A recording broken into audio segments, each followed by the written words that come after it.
What's the bitch's name?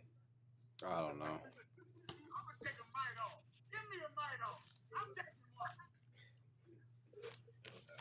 That Jim Muhammad.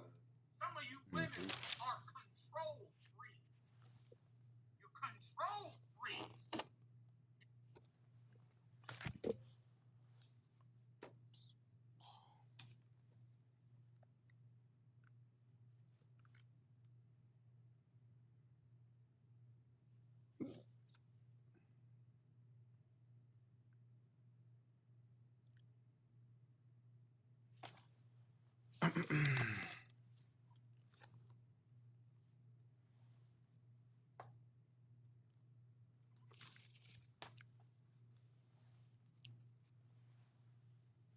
All right, Shalom. I'll give brothers and sisters a brief moment to go ahead and chime in. Let me see if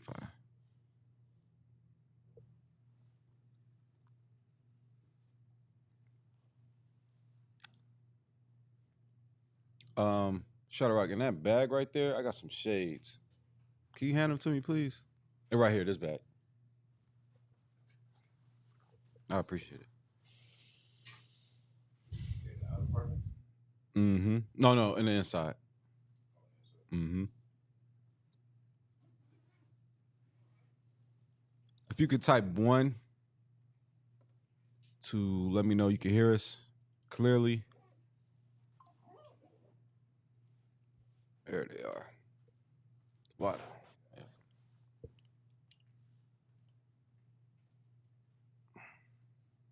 All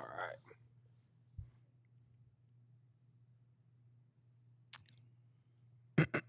Make sure everything is good.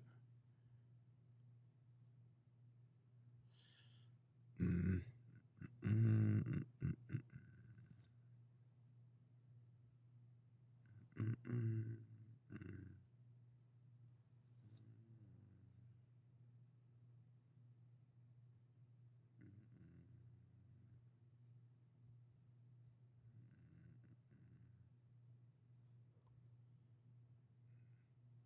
What's going on, Quadash? The water.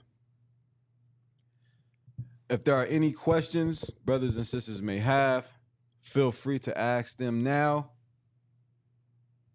Feel free to ask your questions now. I'm gonna address um an argument somebody an argument, not, an argument someone made with uh what we teach. I'm gonna address that. Um I'll let that be known in just a second. Typical backlash we receive. So when you come into the truth, you learn how lost the world truly is. See, you learn that Christianity really has a stronghold on our people. It does. The belief that, first of all, I thank the Most High and Yahweh Shai, Commander Junior Hana, for this truth. And Commander Junior Hana for holding on to this truth to make sure that we can have the truth. Brother, if it wasn't for the ISUPK, all hope would be lost. I'm telling you.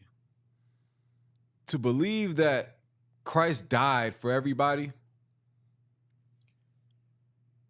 is really brain pollution. It's pollution of the mind. I can't say brainwash because knowing the truth is brainwashed. I'm like, my mind is clean. My mind is clean, just like your mind is clean. When you learn that Christ didn't die for everybody, the color of Christ does matter. Cornelius was not a heathen. The mark of the beast is not a microchip. Who the children of Israel are does matter. I've been talk I talk to people about the Bible all the time. That's my profession. In my career, in your career, this is what you do. You talk to people about the scriptures, and most of the time, if not all the time, you're going to battle. You're going to battle, and you're going to go back and forth with somebody. About the Bible. You understand? Government literally means control the mind. Okay. So the point I'm making is our people are victims of white supremacy blanketed by the name of Christianity. To believe that it doesn't matter what your nationality is white supremacy. You're a victim of white supremacy. Because the Bible teaches otherwise. What your nationality is very important to God. Because God has a chosen race of people. From Adam, there has always been a chosen people. There has always been a chosen line, descendants. You can't be a spiritual Israelite, Shadrach. You can't be a spiritual Israelite. You can't be a spiritual Ephraimite, a spiritual Gadite. You have to be born an Israelite. Now, being born an Israelite, Shadrach, just because you're an Israelite don't mean you guaranteed a seat on a chariot. It doesn't guarantee salvation, but it does guarantee hope. It does guarantee a chance at redemption. You can change your life. Not everybody can change their life. An Asian man cannot change his life. An African cannot change his life and serve Christ because they're not a people to God. And I'm going to show you that in the Bible. Go ahead, Shadrach. You want to say something? You know, like what you're saying, I want that's true. Because how could you be a spiritual Israelite without being chosen by the Most High? The Bible painstakingly and meticulously writes down who begat, who that begat, who that begat. Exactly. Why would you have a book of 1st and 2nd Kings? Those goes through the bloodlines. Why would they say Moses? You know, why would they say David? You know, yeah, the son of Jesse, the son of Nun. That's right. The son of him and the son of that. Mm-hmm. You know, it's painstakingly goes through that. If that's the case, then it wouldn't need to be those books in there speaking about who begat who, that begat who. So where the hell is that argument? Yeah, that's right. That's absolutely right. But that's Christianity in a nutshell. Let's first and foremost, if we have no questions online, right? Big ups to everybody checking in. Give me Romans 11. There's a misnomer in the earth. There's misinformation in the earth that the children of Israel don't exist. The children of Israel don't matter. You know, the Jews denied Christ, which is true. A lot of our people denied Christ, that he was Christ, and they had him crucified. That is absolutely true.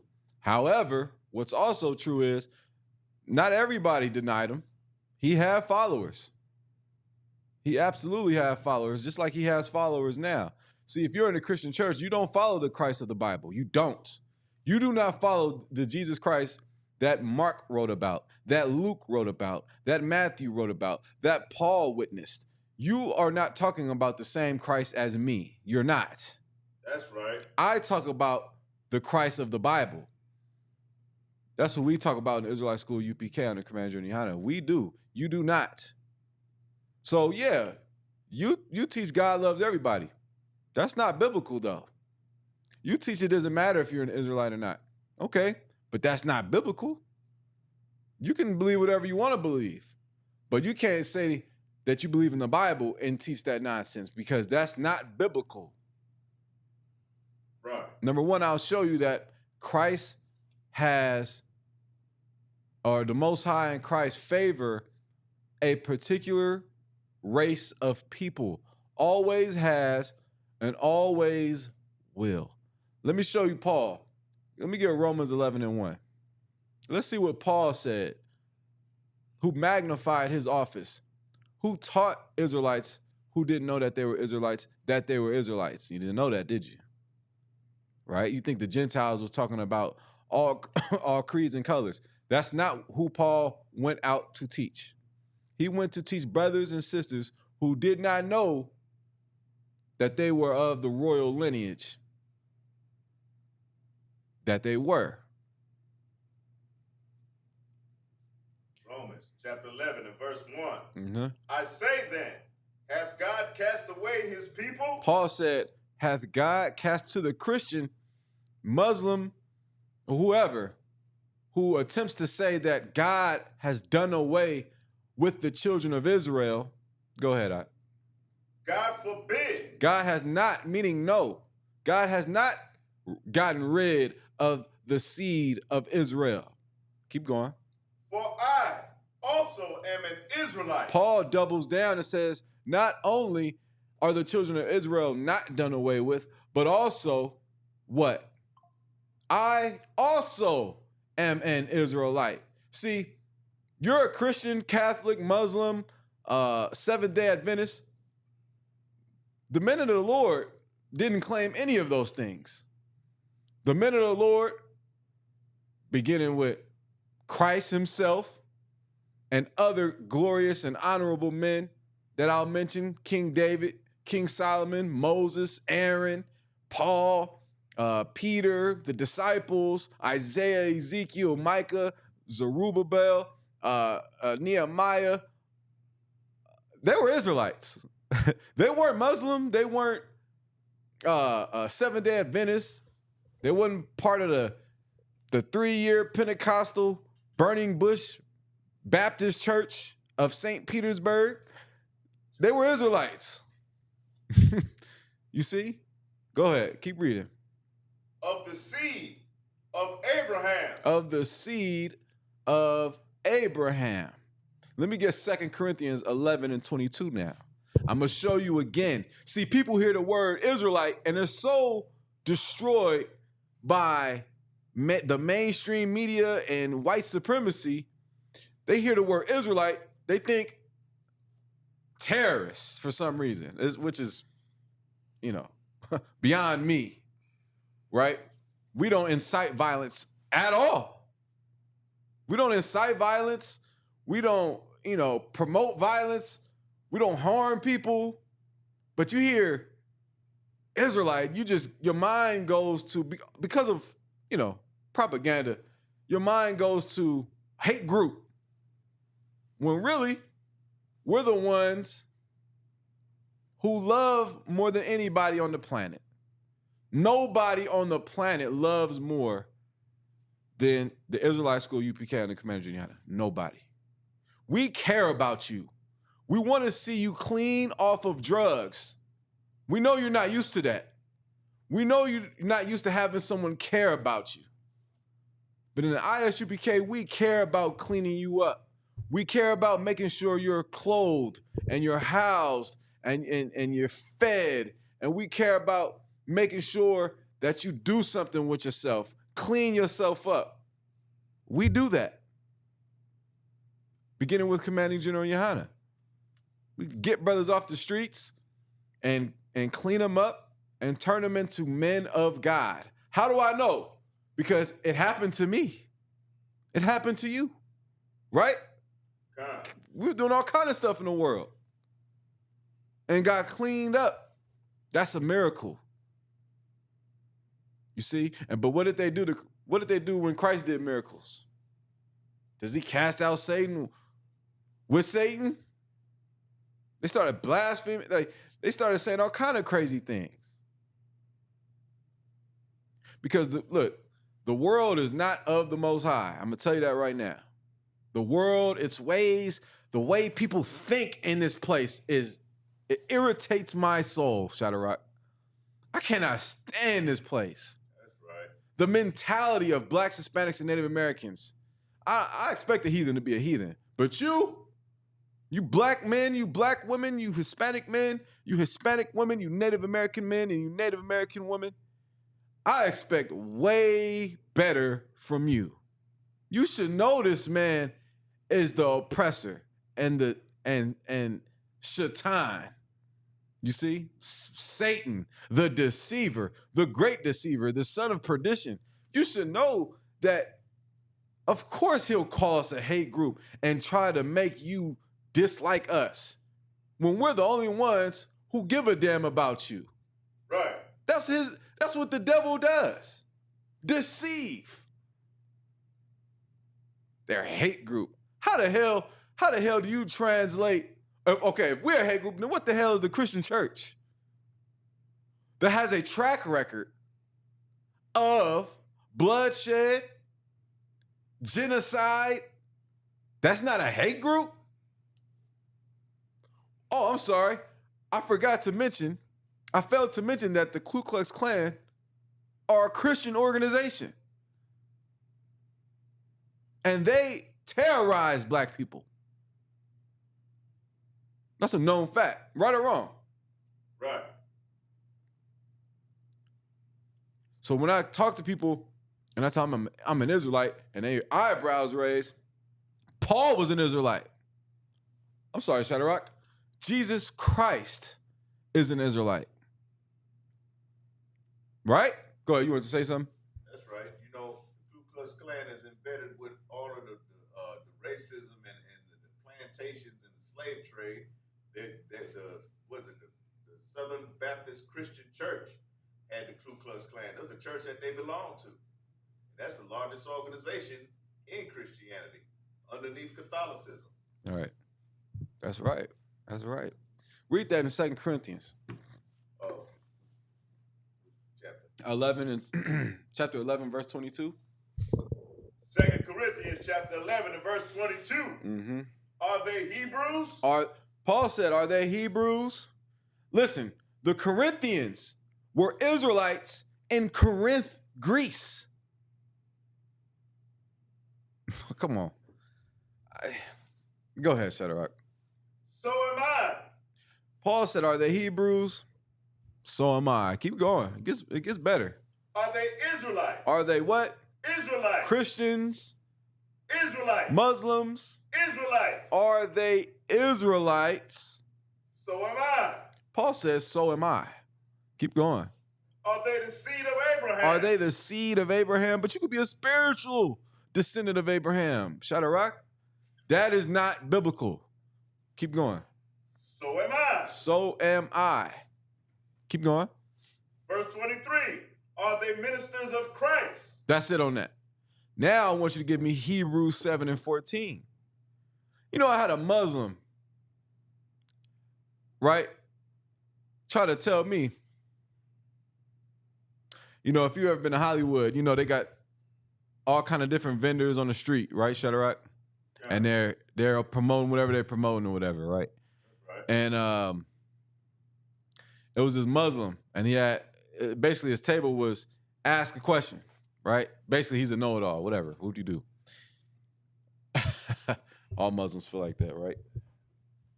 So anyways, he was like, you know, Jesus Christ was a Muslim. I said, really?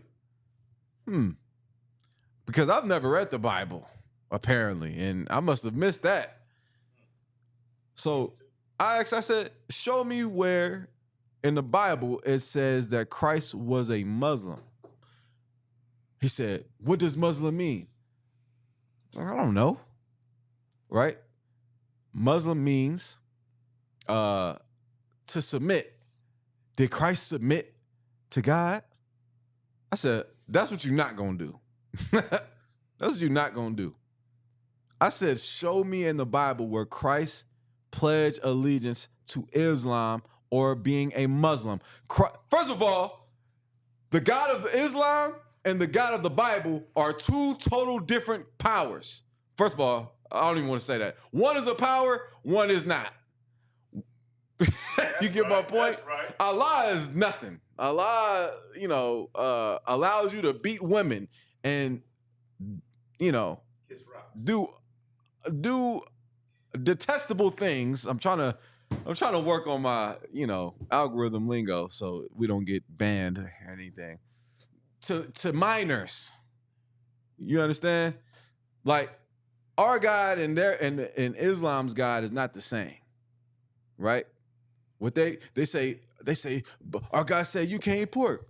I said, yeah, we don't eat pork, but you eat shrimp though, and you smoke hookah. We don't do that. We don't throw acid on women. We don't do that. Right? They do that over there, brother.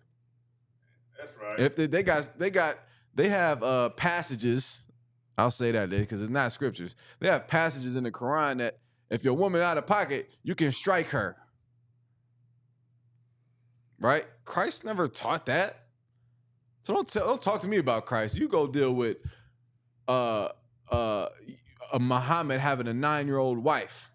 You go deal with that. Don't try and teach me the Bible. So when you come into the truth, you deal with, all kind of crazy doctrines and teachings and people claiming to know the Bible. You got to really, I'll say this too, you got to really study that Bible. You got to really study that Bible, because if you're not, you end up getting caught out there, man. You end up getting caught out there. You don't want to do that. That's right. You do not want to be that person. So, but the point I'm showing you right now is that the children of Israel are very much still a people close to God, the only people close to God, the only people that can receive salvation. Hell, the only people that need salvation. Right. You've been to Beverly Hills, Shadrach. Yeah. What do these Edomites need to be saved from? I see Tapasar in the chat. Tapasar know what California is. He know Beverly Hills, brother. Ain't no Trader Joe's in San Bernardino. Is there a Whole Foods out here? I don't think so. Man, listen. Even down to the quality of food, they don't need to be saved, man. We need to be delivered. Our situation is one that needs deliverance. Go ahead, Shadrach. In Beverly Hills, we used to go up there and get that trash and put it in our stores to sell to other people, like a thrifty store. Right. And you gotta buzz the buzzer to an estate. They have estates. You can't even get on the property unless you go through that buzzer, that security, and that's where they live at. Man, niggas don't go to estates in the ghetto. Part of my language, niggas don't go to Beverly Hills. It's always a discrimination. Every time I have been to Beverly Hills, it's police looking at you, ask you, what's going on. Somebody, a Karen calling, like every time. It's ridiculous. Like Beverly Hills was never a place I wanted to go. Right. I remember we went to UCLA college. It was a weird vibe there because they're just not used to seeing black men be black, especially, in the truth. They're not used to seeing hardcore brothers in shades and boots and a beard. And it's just, we stick out, right? Like a light in a dark place, in a dark room, right? So if you're a brother or sister coming into the truth, especially you brothers, what you got to understand is the world is going to be against you. That's fine, because we are against the world. I'm against the world. I'm against the propagating man on man, woman on woman. I'm against women shaking their tail on TV. I'm against that. Right. No, like, I am against everything this world promotes. That's right. I am pro-Bible. I'm pro-Christ. I want Christ's kingdom to thrive. Right. We've been under this devil, we've been under this oppressor for a long time. But one day, Shadrach, one day will be our last day here. That's right. One day will be the last day of our captivity. One day. One day we're going to say, damn, we not slaves no more. One day we're going to say, damn, I don't have to pay taxes to Esau anymore. One day it will be the day Christ returns. Right. One day will be the day chariots cover the sky. That's right. One day. That day is coming. One day, Shadrach, like everything we talk about, everything we teach, everything we receive backlash for, everything that has made us the black sheep in the family will all come to fruition. And one day, That's right. we will be home, man. Get the Most High a hand, man. Woo. Hey, That's this Bible right. is powerful. And listen, I don't need to dig up Moses' bones to believe in that. Because you got people that, we got Akhenaten's sandals. What? Okay. Yeah, I don't need tangible proof of God. See, I have something that, and when I say I'm speaking on behalf of every brother priest in this school. I have something that the world does not, and that's faith. That's faith. When I read the Bible, I don't question it. Right. I don't question if Christ really walked on water or not. I don't read and be like a skeptic. I don't know. I watched a lot of documentaries on the Bible. A lot of scientists try to, scientifically explain miracles and things like that. Like, for example, that movie Exodus, Gods and Kings, right? Which, in my opinion, was a terrible movie. I like the original Ten Commandments with what's his name? Charlton Heston, right? There was devils playing. I get all that, but I enjoyed the spirit of the movie, right? That's just me. However, right? It's a good movie. It helps me paint pictures in my mind when I go back and read, But anyways, Exodus, Gods and Kings with Christian Bale, Batman, right? Who's a terrible Batman in my opinion. The director, the focus of the movie, the direction of the movie was to scientifically explain the plagues, right? And I'm listening to him, and he's like, each plague was a result of the prior plague. Of course, frogs would come out of the river that was turned into blood because the river was turned into blood, and then of course after the frogs died, there's going to be tons of flies, and of course, and I sat and asked myself, I'm like, is he making a valid point? And then I called the man above me, and I was like, "Slack it, sir," because it was kind of messing with my head a little bit. I'm not gonna lie. I'm like, was that a scientific, like, where do we draw the line between science and miracles and the power of God? And I was told, so cold, man, so cold. I was told, God controls science. That's it. Right? The reason why I didn't like that movie, I got you, Shadrach. The reason why I didn't like that movie too is because it didn't show the water standing on a heap when we walked out of Egypt and we walked through the Red Sea. It just showed the water like slowly evaporate. Man, the water stood as a heap, like two walls.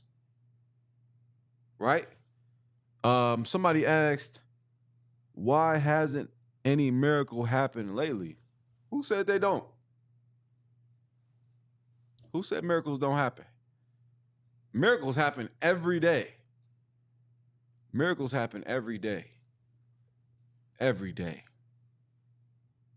Go ahead, Shadrach. You still alive? That's a miracle. Living in the hood, you still alive.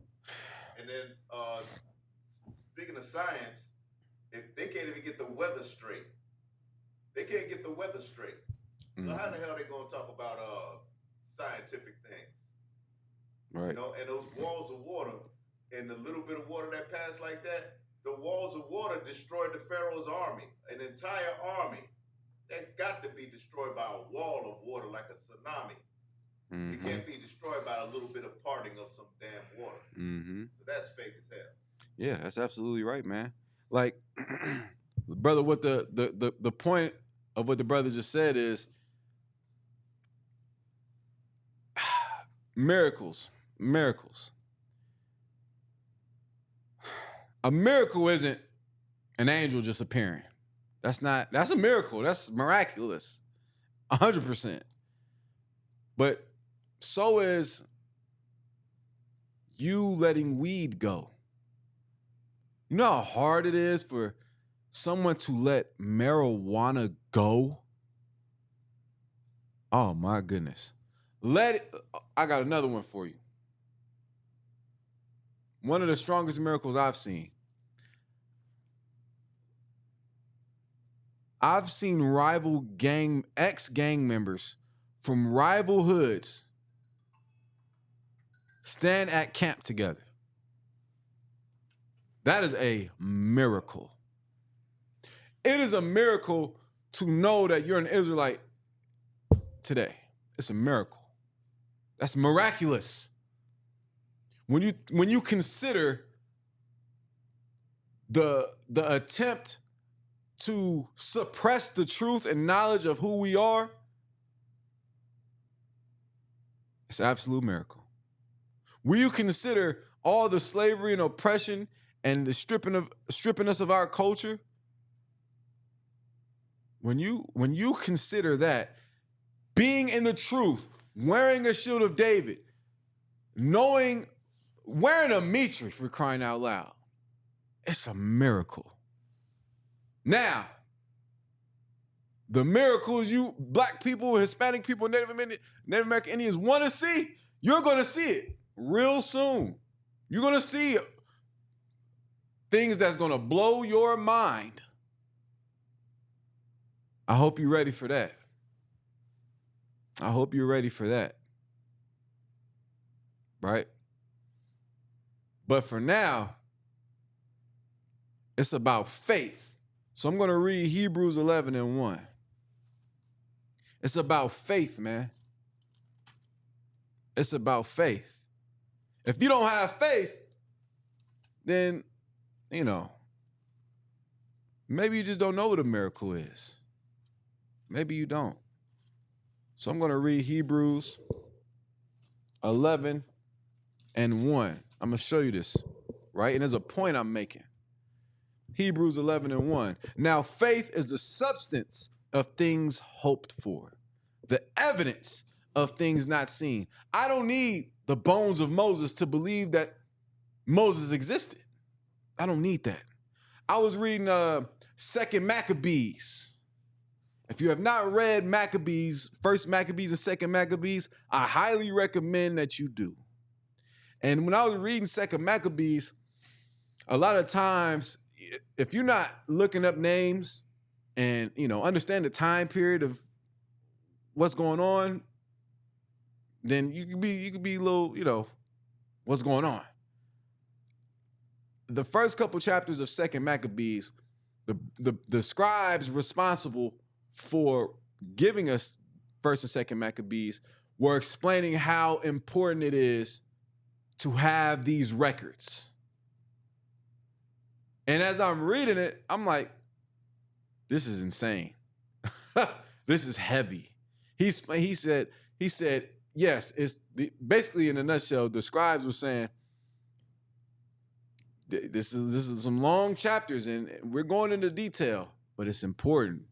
We don't want to leave out or exclude anything. And that's why when you go on these records, man, when you go on these records about Abraham getting ready to sacrifice his son, and right before he went through with it, an angel stopped him or told him to no, stop, Abraham. Abraham. That Abraham displayed faith. Moses displayed faith. Do you know how much faith it took to go to the king of Egypt? First of all, I don't think people really understand how big Egypt was. Egypt was the superpower of the earth. In military might and economics, Egypt was a superpower. It was the America of its time, right? And Moses went to Pharaoh and told Pharaoh, he didn't ask, can you let my people go? Is that what he said? Please, Pharaoh? No. He commanded, first of all, speaking to a Pharaoh was commanding him to let my people go was, a thing that just didn't happen back then. Moses went in there in the name of God and told him to let my people go. And then, this is during the time where the term is, that's often used as, is it polytheon? Polytheism? The belief in many gods, right? Nonetheless, polytheism, something like that. The point is, Pharaoh didn't care about anybody but himself and what he worshiped, right? So when Moses went in there pronouncing a God that Pharaoh didn't know, Moses, in faith, pronounced the God of Abraham, Isaac, and Jacob. In faith. Moses could have chickened out. Moses could have, I'm not, you're going to have to find somebody else. He could have did that, but he didn't though. Right? I got you. Right? Another example of faith. Elijah called fire from heaven.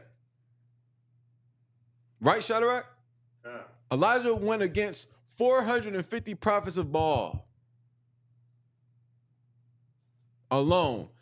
Did he doubt that fire would come down and consume the altar? No. Or did he pray aloud and call on the Most High in confidence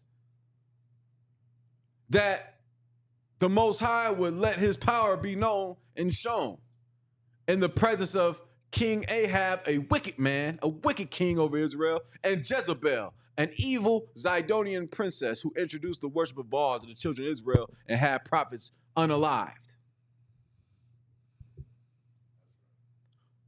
This takes faith. Christians, I got you, Shadrach. Christians don't have faith. Muslims don't have faith. You know why? Because we in Israelite School UPK, we're persecuted for what we teach. We're persecuted for what we believe in every single day. And it's going to intensify. And we know that you hate us on them corners. We know that you hate seeing us. But guess what? We have faith and we're going to do it anyway. That's right. We're going to do it. Right. Christ said, when he comes, will he find faith on earth? Well, in Israelite School UPK, we make an argument for that he will.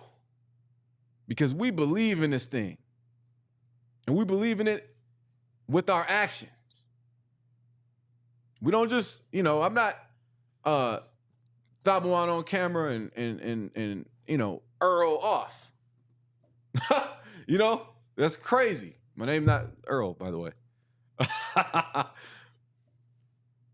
You see? Go ahead, Shadow. You want to say something? All right, we said polytheism. Mm-hmm. It is the word. Polytheism, Merriam-Webster's dictionary, belief in or worship of more than one God. Right. We believe in one power. Let's read Hebrews 11:6. But without faith, it is impossible to please the Most High, or it's like it, to please him. For he that cometh to God must believe that he is, and that he is a rewarder of them that diligently seek him. That's another thing. You have to diligently seek the Most High. Give me Isaiah 34:16. You have to seek the Most High. If you're a brother or sister in this truth, let me explain something. A lot of times damn near all the time. Satan's going to attack your thoughts. Satan's going to, you're not nothing. You're a piece of garbage. You're, what are you doing here? You should go, I don't know. Satan be being Satan, right? Satan is going to be an adversary in your mind, trying to convince you to do evil. And, the sole purpose of a demon is to kill you. That's the sole purpose of a demon's job, is not to monitor you. That's not a demon's job. A demon's job isn't to knock over a cup in your kitchen. That's not a demon's job. A demon's sole purpose is to kill you. That's it. To unalive you. How do I know that?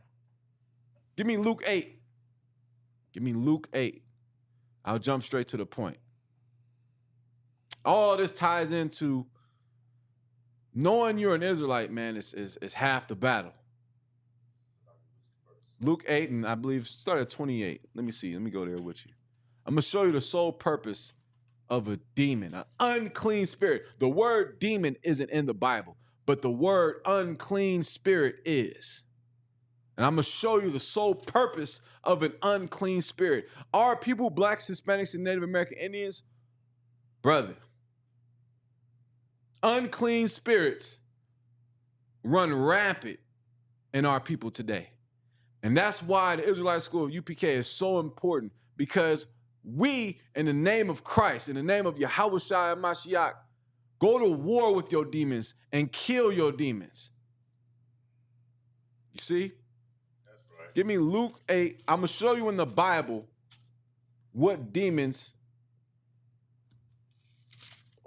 main purpose is. In verse 28. Start at 26. Luke chapter 8, verse 26. You might have to come a little closer, Shadrach. To the mic, right? Yeah, there you go. And they arrived at the country of the Gadarenes, which is over against Galilee. Verse 27, and when he went forth to land, there met him out of the city a certain man which had devils long time, and wear no clothes, neither abode in any house, but in the tomb. Right. Verse 28, when he saw Christ, Yahushua, he cried out and fell down before him. This was a man that was victim to horrible things in his life. Clearly. He lived amongst the tombs. He had devils long time. He barely wore any clothes. Right? This man looked rough. As you can imagine, he probably went through some traumatic things in his life. And those demons, or those devils, right? When he saw Christ, cried out, and he fell down before Yahushua. Keep going. And with a loud voice said, What have I to do with thee, Yahushua, thou Son of the Most High God? I beseech thee, torment me not. Right, torment me not. Keep going. Watch this. Verse 29. For he had commanded the unclean spirit. The what? The unclean spirit. The unclean spirit. Keep going. To come out of the man. For oftentimes it had caught him. And he was kept bound with chains and in fetters. And he brake the bands and was driven of the devil into the wilderness. Right. Keep going. Verse 30. And Yahushua asked him, saying, What is thy name? And he said, Legion. Right. Now, who was talking at this point? Keep going. Oh, that's a whole nother, right? But you see that, right? He asked, what is your name? He said, Legion. Why? Because many devils were entered into him. I believe in, I want to say Matthew or John, one of the other accounts, says, for we are many. Right? Unless you know who's responding. Go ahead. Verse 31. And they besought him that he would not command them to go out into the deep. Mm-hmm. Verse 32, and there was there an herd of many swine feeding on the mountain. Mm-hmm. And they besought him that he would suffer them to enter into them. And they begged Christ, who they acknowledged as the Son of the Most High. They begged Christ for him to suffer them to be cast into the herd of swine. Keep going. And he suffered them. And he suffered it. Keep going. Verse 33. Then went the devils out of the man and into the swine. So the unclean spirits or the demons or the devils went into the herd of swine nearby. What happened? Keep going. And the herd ran violently Right. down a deep place into the lake and were choked. Right. Keep going. Verse 34. When they that fed them saw what was done, they fled and went in and told it in the city. Now, here's what you need. Why is this brother reading this? The point is this. The point is when those demons went into the herd of swine, what did the swine do? Go to sleep? Gain an appetite? They ran violently off a nearby cliff and died.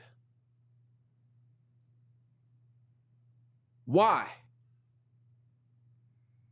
Because that's what a demon's job is. A demon's job is going to kill you either two ways, slowly or quickly. It's going to get that's a demon's job. A demon's job is to constantly remind you of traumatic things and put you in a state of depression and want to off yourself. It's a demon. Right? I was watching Brothers in Court. Brother might be in court for doing a crime. And a lot of times, brother, like, I just snapped, and once I did it, I came to my senses. Like with everything. Right? Like if you do something you're not supposed to, right? The feeling of doing something you're not supposed to, you know you're not supposed to do it, right? All of our people know right from wrong. All of our, in the truth or not, you know sleeping with a man's wife is wrong. You just know that. That's naturally, like, that's a no-no, right? But you do it anyway. And once you do it, you're like, damn, that was wrong. The demon didn't got you to do what it wanted you to do. You know damn well you should not be smoking cigarettes. The box says will or can cause cancer. And you smoke it anyway? That's because that demon in your mind it's going to feel good. You're going to get lightheaded and, you stressed out. Just, smoke some cigarettes. It's a demon. It's also a demon in your mind.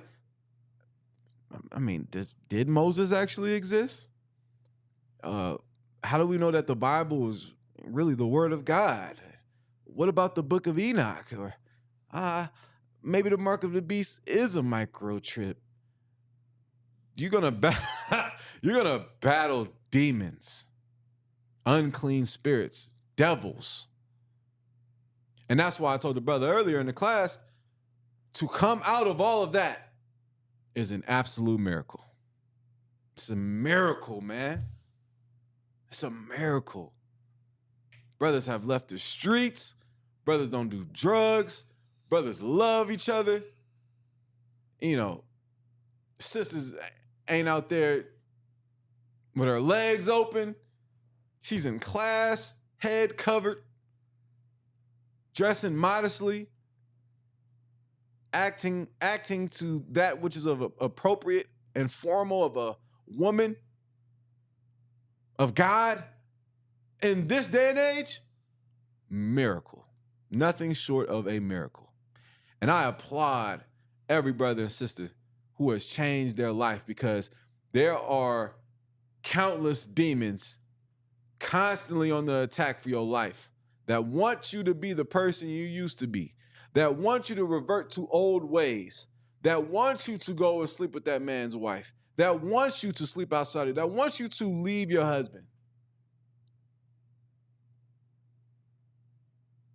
Constantly, demons. That wants you to be impatient with your brother or sister.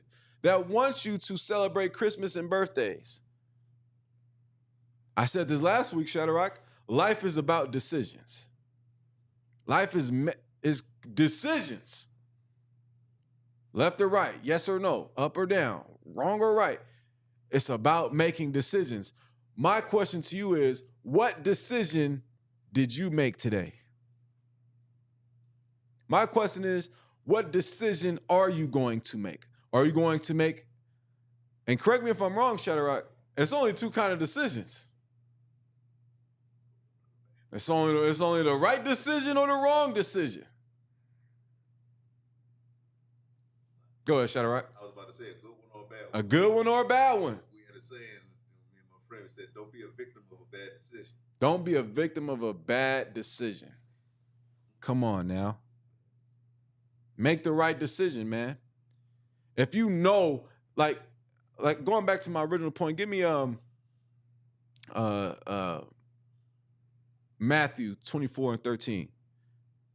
Coming into the truth as a Black, Hispanic, or Native American Indian man, putting on his culture, learning the Bible, teaching the Bible, this lifestyle. When Christ said, carry your cross, he meant exactly that, brother. And I always imagine when he said, carry your cross, how that would have made the brother in the first century of Rome, who have witnessed brothers be crucified and carry their cross on the way to be crucified, how they took that. You understand? Like, damn, carry my cross. That's heavy. What do you mean by that? You know, like the brothers went, during the time Christ first started teaching, man, brothers was troopers. You know, they didn't just go out, they went out and started teaching in the book of Acts.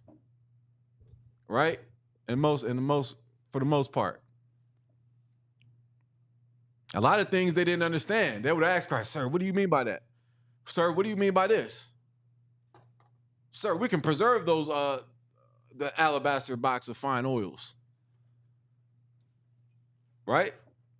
And these are things you learn from reading the Bible. But the point is, when you come into the knowledge of the truth and really serve the Most High, go ahead, priest. Oh, brother. When you serve the God of the Bible, man, it's going to come with backlash. It's going to come with your woman leaving you. A lot of times, when brothers come into the truth, with the woman that they was with in the world, and they came, a lot of times, I'm just telling the truth, that woman don't stick around. And she gonna call you crazy. She wants to celebrate Christmas, and you're not going for it. You better not go for it. And we said this last week when we was talking about Job.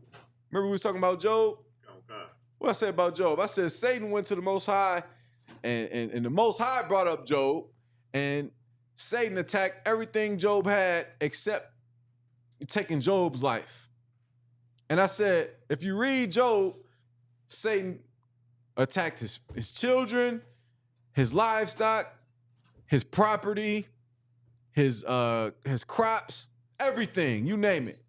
But one thing, his woman. Right? Why? And this is a lesson for sisters. Satan is going to creep in your mind to be a demon to your husband. You gotta fight that demon too, just like we do. But I always was fascinated by, wow, this woman, because she wasn't being a nurturing,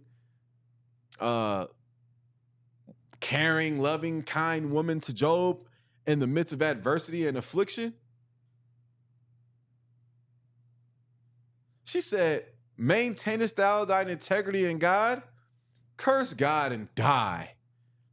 Nigga, I'm saying how today, imagine a brother trying to serve the Lord, go to camp every week, and he's just hearing his woman's mouth, I can't believe you. It's always about those brothers. It's always about those brothers. You don't care about me. You don't care about your son. You don't care about your children. I'm going to take the kids, and you can go. It's either us. It's either me or the brothers. Constantly. That is one of the main things that happen. You come into the truth and your woman leaves. This is what it is. You know, I would love for it to not be that way. But that's the condition of the battle. That is the condition of the battle. Christ said, let me get Matthew 7:13. If there are any questions online, feel free to ask your questions. Right? I'm monitoring Matthew comments. chapter 7, verse 13. I believe it's 13. Is it 12? Enter ye. Yeah, that's 13. In at the straight gate. Enter in at the straight gate. For wide is the gate, and broad is the way that leadeth to destruction. Mm-hmm. Wide is the gate, and broad is the way that leadeth into destruction. Everybody's a Muslim.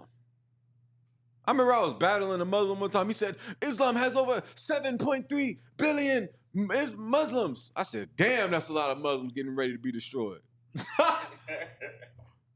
Right? That's right. He was like, keep going. And many there be which go in thereat. Man, being in the truth is not, it's not about how many, you understand? It's more people going to be destroyed than delivered. That is unfortunately, that's just for our people, man. If we don't get it together, you're not sneaking in the kingdom of heaven.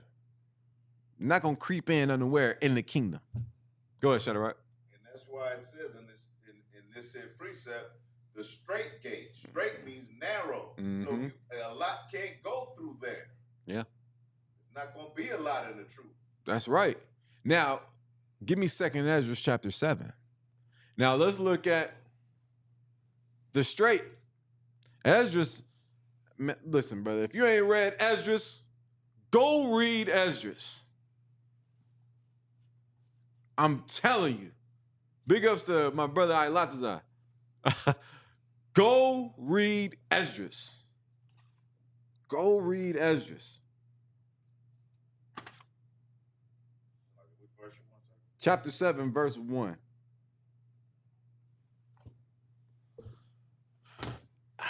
I'm not even going to give it away. Just read it. 2nd Ezra, chapter 7, and verse 1.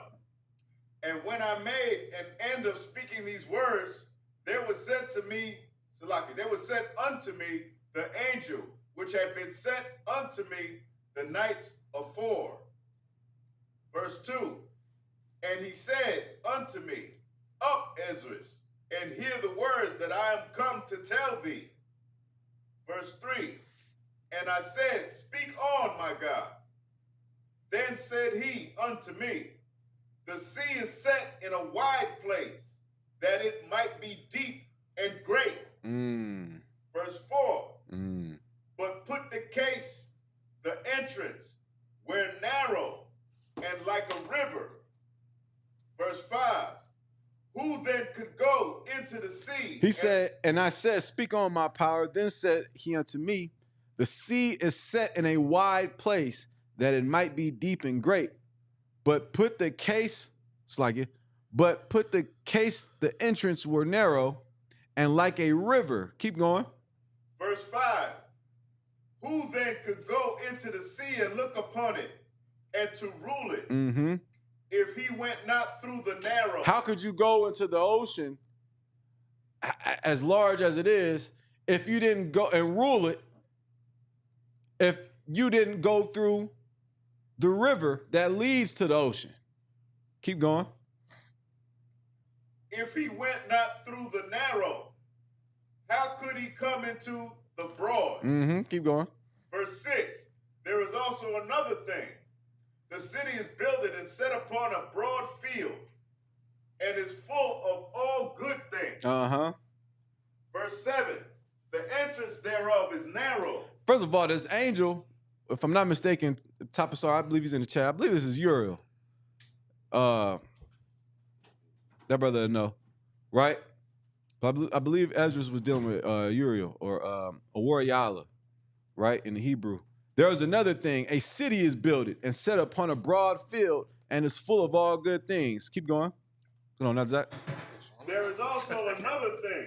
The city is built and is set upon a broad field and is full of all good things. Right.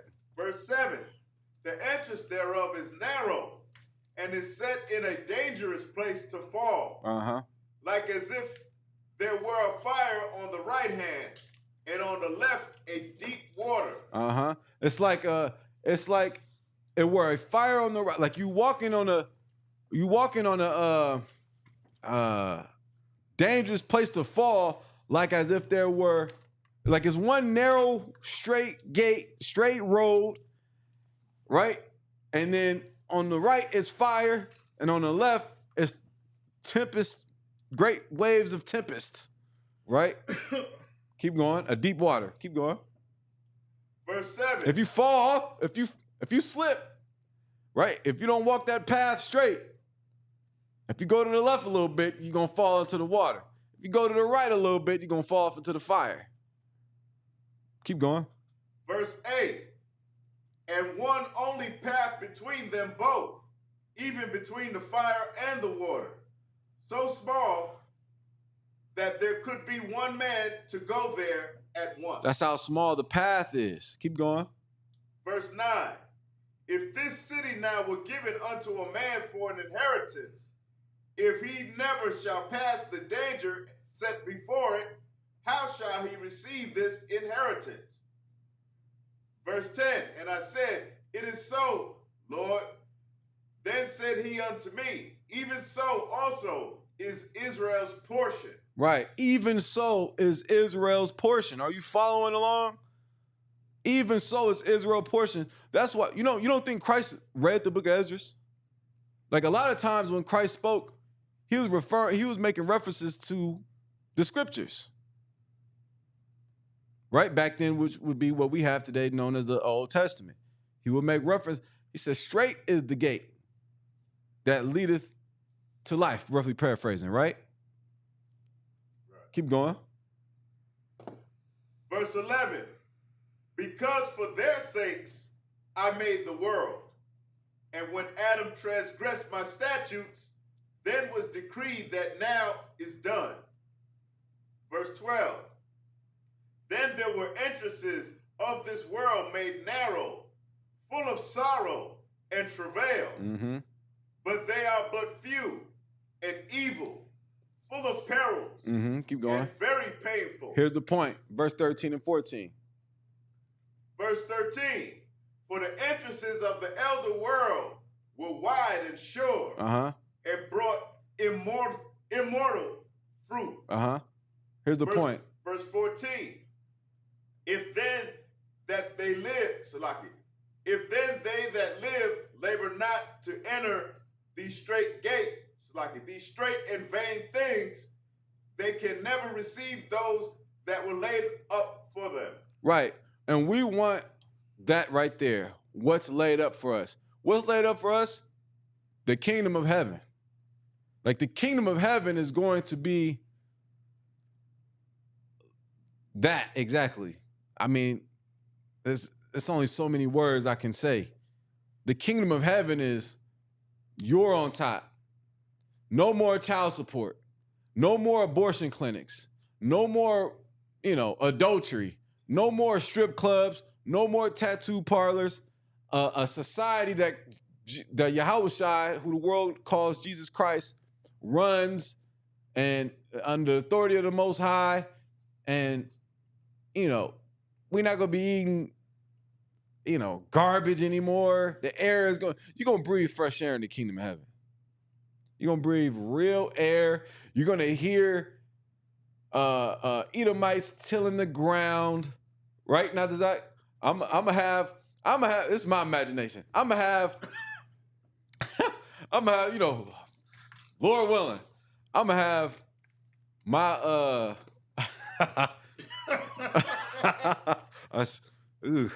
I'm gonna have like a I don't know a Ishmaelite or something, a Elamite, right? Duke it out with one of your finest Edomites. I don't know. You understand? Or trade me 3 Japhites for 4 Edomites. But I want that Edomite right there. He swing a hammer real good. Yeah, I like that. I want that Edomite right there. Nah. You gonna have to cough up a little bit more. I got this Moabite that makes some mean sticky rice. I don't know. But I think about those things, man, because that's gonna be heaven for us. To be in that position of power. To be in a position of, we're not gonna be them, not that. We're not gonna do it. Damn, man, YouTube and algorithm. Sexually assault their women, right? We're not going to do things like that. But you best believe you're going to be in that field working, pick cotton. Man,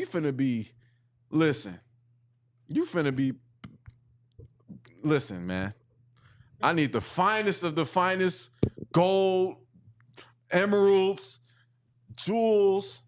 You're going to be in that field. And we're going to be enjoying life. We're going to live, not that. We're going to live, man. I really, I'm going to be 100% real right now. Camera on and everything.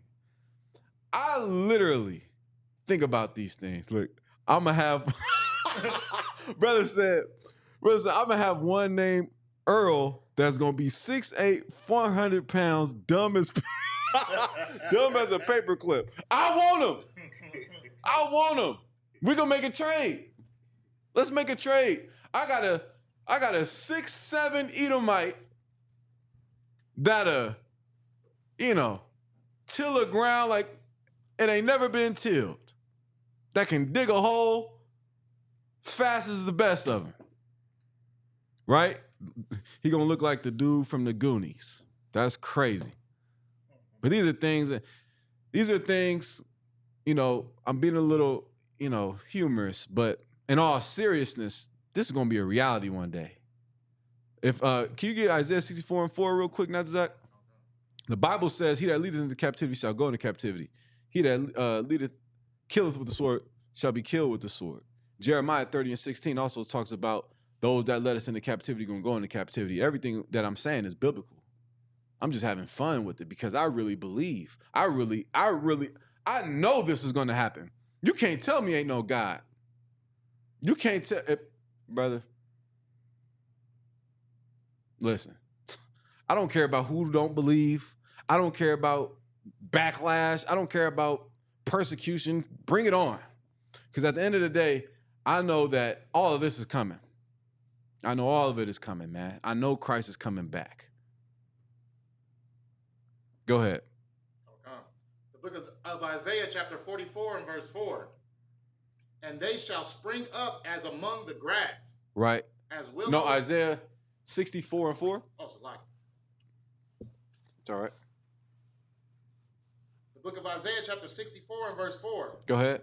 For since the beginning of the world, men have not heard, nor perceived by the ear, neither hath the eye seen, O God, beside thee, what he hath prepared for him that waiteth for him. Man, and guess what? I want that. I want whatever God has prepared for the righteous. So I'm going to make the right decisions every day, just like all of us should be aspiring to do. We all met with temptations every day, right or wrong? Right? We all met with, I like you, but I'm going through a complicated situation. Nah. Right? You got to make the right decision and be like, nah, I'm good. Your old buddies in the world hit you up, man, I got some good stuff, man. Come smoke with us like the good old days. Or your woman might be like, let's celebrate. Why you didn't give me nothing from Valentine's Day? You gonna give me something, right? You gonna give me something, right? Right? You got to make the right choice, brother. You got to make the right decision. I'm not throwing away the kingdom of heaven and the reward of the righteous for no Valentine's Day. I'm not doing it. I don't think there's anything you can give me. I don't think there's anything you can do to persuade me that the kingdom of heaven is not worth it. You know, when Satan tried to tempt Christ, he said, what you got to die for? I'll give you all this right now. You ain't got to die for these people. You ain't got to die for them. Them? Nah, you ain't got to go through that. You can rule now and have women feeding you grapes at your leisure now. I'll give you all the kingdoms of the world now. Christ made the right decision. He was tempted just like us. You understand? In the kingdom of heaven, this precept is letting you know that not even your farthest, as far as your imagination can go, the kingdom is going to be greater than that. I always imagine in my mind when I sit and think and I just space out, I always imagine, did he say this publicly? I just want to breathe fresh air. I want to breathe fresh air, brother. I want to eat good food. I want to eat good food. Fresh fruit. No chemicals and, yeah, just GMO corn and seedless. I don't want that. I don't want to see women shaking their behind on TV no more. I don't want to see that. I don't want to see that. I don't want to see, the culture today is hip, how they explain life in rap. Like, that's not us. That's not us. But I hit your woman. I'm the ops. I'm killing. I'm shooting. I got this tucked in case a nigga act funny. And bro, I'm tired of that. I'm gonna keep it a bean with you. I am through with this place.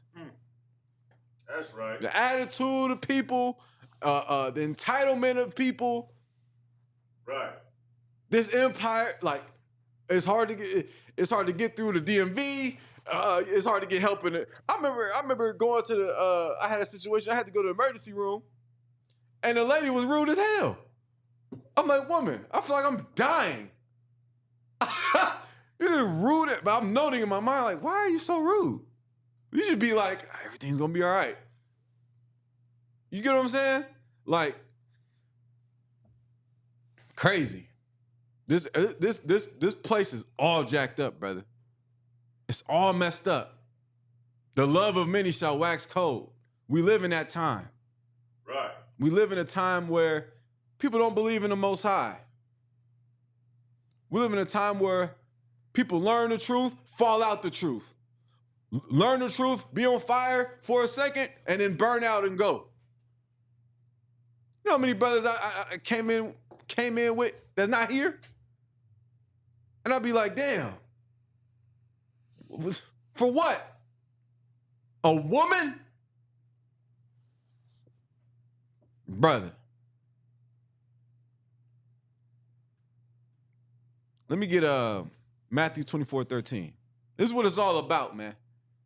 Only the courageous survive, man. Let the weak say I am strong. That's what Paul said. You gotta show strength. Your woman leaves you, let her go. That's right. she cheated on you with another man, let the hoe go. And the words famously quoted by General Hazayan. Let the hoe go. That's right. I had to replay that like a million times because I went through that. Let the hoe go. Right? That's right. Because of course in your mind, you battling a demon of, man, I love her. No. Let her go. You'll be fine. Just like General Haas said, he's going to send you 2 or 3 more righteous women. Big ups to General Haas, man, because that saved my life. Right? 24 and 13? Yeah, she leaves you. Let her go. She want to take the kids from you? Fight. You're going to have to fight to see your kids. Then fight. You understand? It's just the condition of the battle. And that's with anything. Your job wants to fire you because of what you believe in. All right. And then you take the legal measures after that. Like, brother, everything is against you, damn near. Everything. Everything is against you. That's right. But be against everything. That's what I'd say. Right. I'm against a whore. I'm against it. I'm against her. I'm gonna leave you if we don't celebrate Christmas. I'm gonna leave you. You choosing the brothers. The brothers this, brothers that. What about us? Right? Brothers come over and want to hang out. She got a funky attitude, killing the vibe. Right? I'm not speaking Chinese. Even if I was, you still feel me. What I'm saying is not foreign. We deal with real life situations, real life persecution every day. You go to the doctor, you get bad news. You gotta clean this up. You gotta clean up your diet or whatever it may be. Any situation. Check engine light on. Whatever, man. Whatever it is. This world is meant to. I was scrolling on TikTok, like a lot of social media is fear-mongering. You know, what are we gonna do? They played a little creepy music. You know, America is getting ready to go to war. Do you have enough water stocked? Everything is just fear and just, you know. That's not life. You come into it. You got Matthew 24:13. Okay. Read that real quick. The book of Matthew, chapter 24, verse 13. But he that shall endure unto the end. For a little while. Until the end. You got to endure until the end.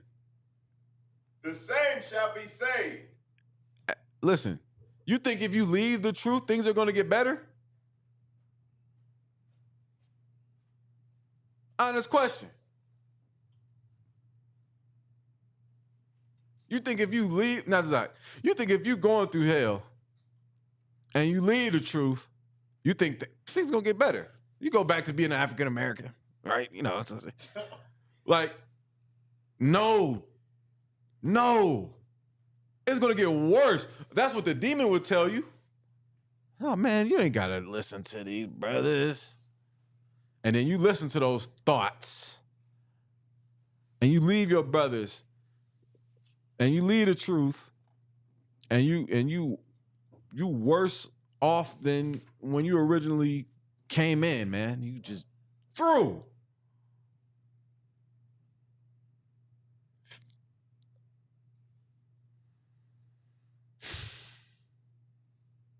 Make the right choice, man. Make the right choice. Make the right decision.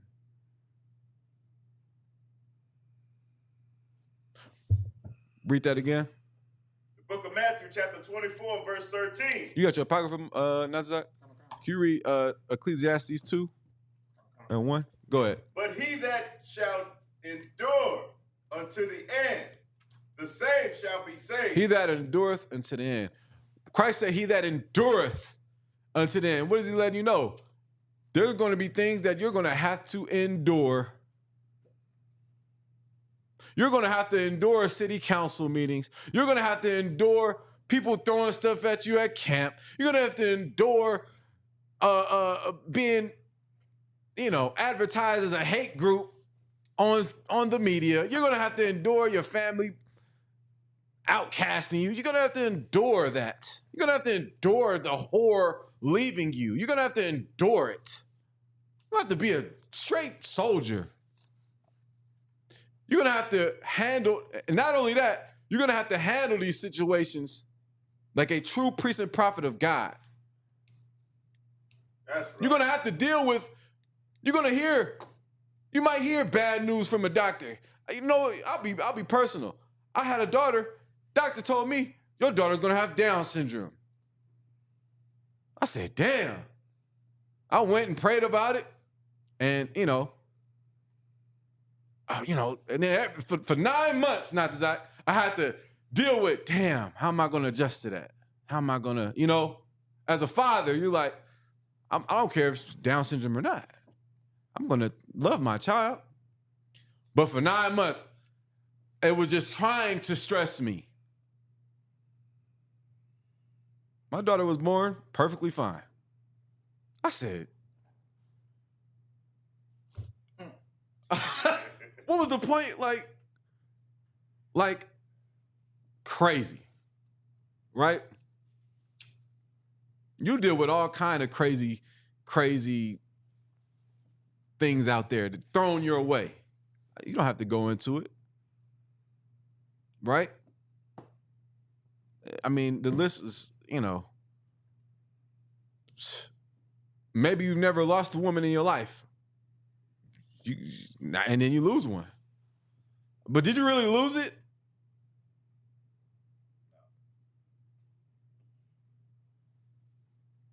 You know what I'm saying? Did you really lose that? Nigga, that's not slagging. That's not, you didn't lose anything. I believe the Bible says a righteous man escapes a wicked woman. I believe that's what the Bible says. I don't know who watching. No, I was playing. Oh, this for you. I don't know who watching out there, but I'm talking to you. Right? I'm joking. But in all seriousness, I am talking to you. So, give me that precept I asked. Ecclesiastes 2 and 2? 2 and... Can we start at 1? We can start at 1. Okay. The book of Ecclesiasticus, chapter 2 and verse 1. My son, if thou come to serve the Lord, prepare thy soul for temptation. If you come to serve the Lord, you come to put on black, Yakawan, right? You come to wear all black, shirt, headband, scarf, boots, pants, all black. If you preparing to serve the Lord, you want to go to camp, you want to go to class, you want to do these things, you want to go to events, you want to pass out flyers, whatever it is. You want to serve the Most High? Prepare thy soul for temptation. And who's the tempter? Satan. The tempter. Remember in Job, not Zach, when he came before the Most High, what did the Most High ask him? He asked him, have you considered Job? That you going too deep. Before that, he said, where's that? From whence comest thou? From whence comest thou? Like if I'm ever street speaking, if you ever catch it. Like a devil come up just being a devil. Mm-hmm. First thing I said, from whence comest thou? Right? If you go look at any of my street speakings, I'll do that. From whence comest thou? But what does Satan say? From going to and fro throughout the earth? And then Peter elaborated more on that and said, Satan, as a roaring lion, goeth up and down, seeking whom he may what? befriend, devour. And he could devour you through your woman. He could devour your supervisor. He could try and kill you anyway. But it's your job and responsibility throughout all persecution, all temptation, all things that must be endured. It is your sole responsibility to pull through, to push through, make the right decisions, and be faithful to the Lord. That is your number one sole purpose. A demon's sole purpose is to kill you. Your sole purpose is to live. Is not God the God of the living? And you live if you make the right choices. Go ahead, read that. Verse 2. Mm-hmm. Verse 2. Set thy heart aright and constantly endure. You have to constantly endure, not to Zach. You might hit what you think is rock bottom. And it might be. You might be without a car. You might be without a slave. You might be without this and without that. But what do you have? That's what we really got to sit back and analyze. You got to battle those demons, because if you don't, those demons are trying to put you in a state of depression and make you like, is this worth it? And I hate my life. And you can't be like that. You got something far greater than any of those things. Would you trade this for that? Would you trade this truth for a slut?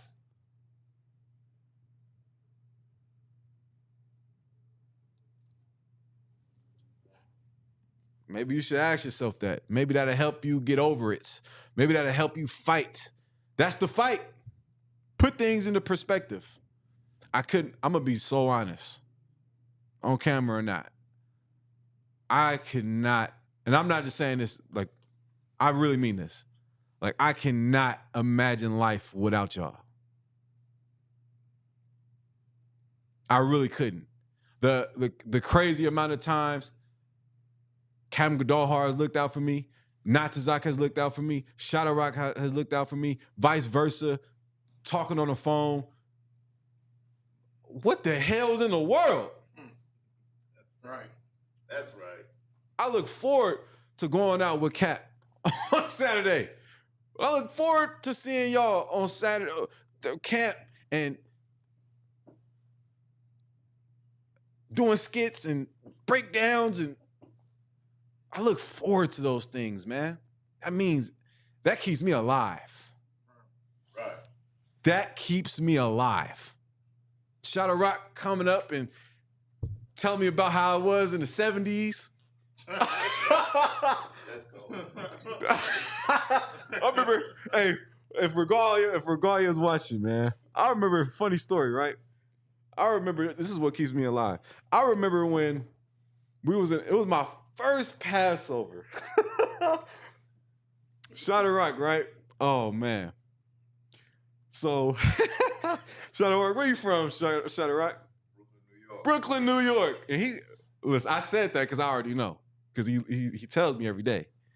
Right? So we land. And we land in New York. Shadow Rock got the rental. It was me, Regalia, a few other brothers. It was like a 6-hour flight. Right? And I'm tired. We all tired. I'm in the back seat. Regalia in the front. Shadow Rock is driving. We driving to New York. I'm like, wow, this is crazy. It's nighttime. Sleepy. Then Shadow Rock is just, he's just reminiscing. This right here, this is where this happened. And this over here, man, we used to be on the back of the bus. And over here, this is where, and we just listening. And then I fall asleep.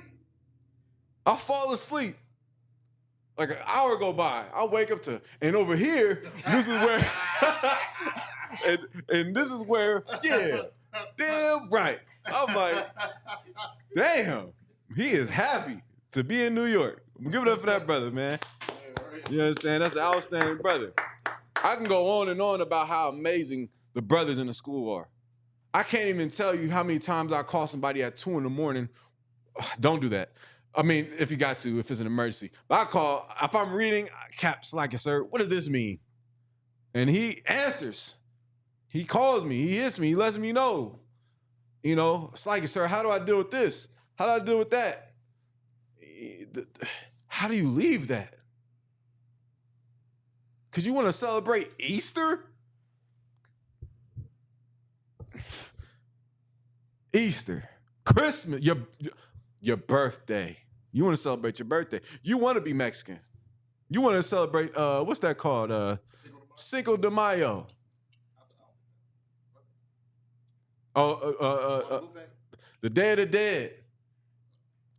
That's what you want to do. That's what you want to do. You know, we not in the same mindset. The men I'm in here with, we're gonna do it for real, man. We're gonna deal with the everything that come our way, and we, more importantly, this is the last thing I'll say. Everything you go through, everything Natazak goes through, Shadrach goes through, what I go through, what any of us in the school go through,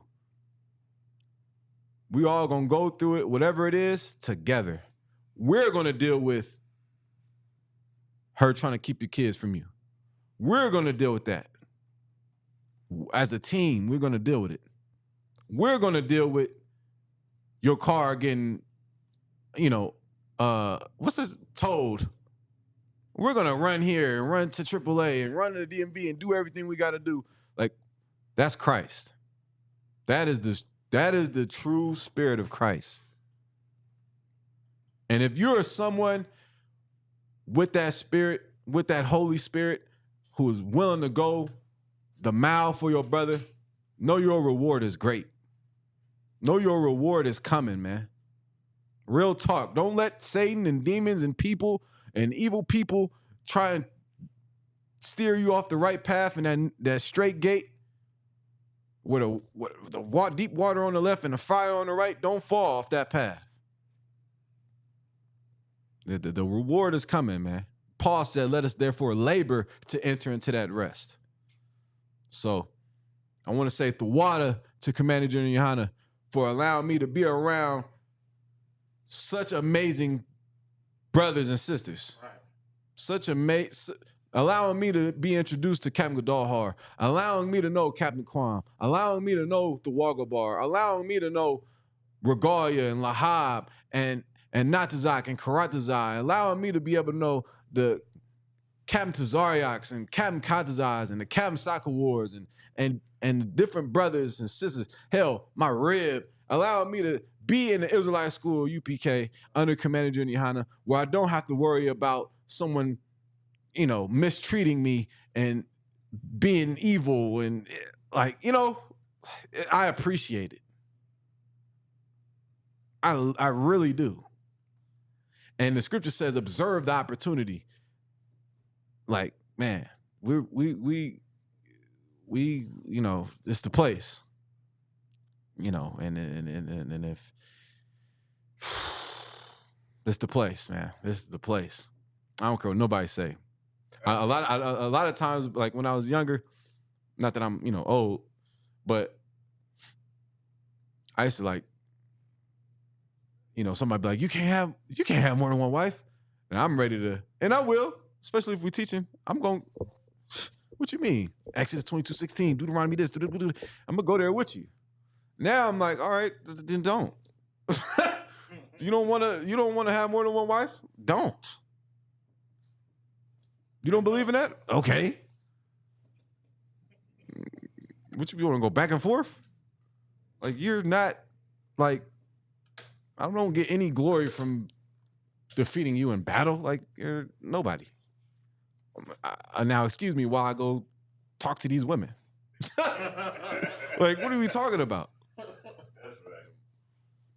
So, I mean, you know, we're men in here. I'm sorry. We're men in here. Right? I've seen brothers, I'm about to wrap it up. I've seen brothers come straight from prison and go and could have went to the streets, not to Zach. Right? And serve the Lord wholeheartedly. Brothers will sit there with you at the hospital. You might be in the hospital, need some work done, some surgery, and a brother gonna sit there with you. That's a miracle. That's the Lord. That's right. That's the Lord being with you. Would you want an angel to manifest? You want an angel and with brothers right there. That's the Lord. That's comforting. Right. You know, a lot of our people in the world, man, and I care so much for brothers and sisters, like, that's not in the truth. And I be thinking, like, damn, how do they deal with, how do they deal with all this? They don't have the hope of the truth and the kingdom of heaven and chariots, and they don't know nothing about that. All I know is stress and bills and death and sicknesses and betrayal and griminess. You know how the world is. And I was talking to somebody and they was just like, man, I don't have anything. Like, I'm just, I'm like, man, you gotta come to the truth. You gotta come to the truth, man. And that's just real. I was being real for the last 30 minutes about dealing with things like that. I got a little personal, which I don't mind. You understand? But any questions? No sweat. With that, man, we're gonna get up out of here. I want to say the water to everybody that tuned in. June, what was that? 17th is a high holy day, Feast of First Fruits. That'll be on a Monday at sundown. If you're in the area, come check us out, man. Come serve the Lord with us, man. Get down with your brothers and sisters, man. It's gonna be food, and drink, beverages, games, stuff for the children to do. You name it, man. And I just want to say the water to Commander Junior Yohana, the water to all the brothers and sisters in the school for being great examples and motivation, because you all motivate me. You all motivate me in ways I cannot explain, and I am grateful to be here in the ISUPK, and you should be too. And with that, I'm going to say shalom.